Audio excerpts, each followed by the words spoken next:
হজরত আবু হুরাইরা রাদিয়াল্লাহু হতে বর্ণিত, এক ব্যক্তি বলল, ইয়া রাসূলুল্লাহ, আমার এরূপ আত্মীয় স্বজন রয়েছে, আমি তাদের সাথে সুসম্পর্ক রক্ষা করি, কিন্তু তারা আমার সঙ্গে সম্পর্ক ছিন্ন করে।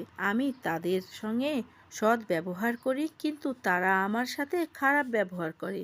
আমি তাদের ব্যাপারে সবুর ও সহনশীলতার সঙ্গে কাজ করি, কিন্তু তারা আমার সঙ্গে বর্বরোচিত ব্যবহার করে।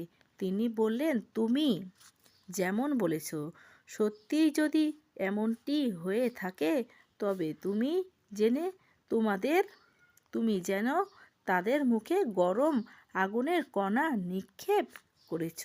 তুমি যতক্ষণ তোমার উদ্যত কমিউনিটির উপর বহাল থাকবে, সে পর্যন্ত আল্লাহর পক্ষ হতে একজন সাহায্যকারী সর্বদা তোমার সঙ্গে থাকবে।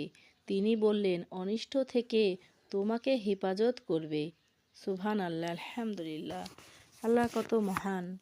দেখেন, আমরা আত্মীয়দের সাথে কত ভালো ব্যবহার করতে চাই, কিন্তু আত্মীয়রা যদি না বুঝে, তাহলে কেমন করে তাদের সাথে ভালো ব্যবহার করবেন? আপনি তাদের সাথে যতই ভালো ব্যবহার করতে যাবেন, তারা আপনার সাথে ততই খারাপ ব্যবহার করবে। তবে এটা ধৈর্যের সাথে পরীক্ষা দিতে হবে আমাদেরকে।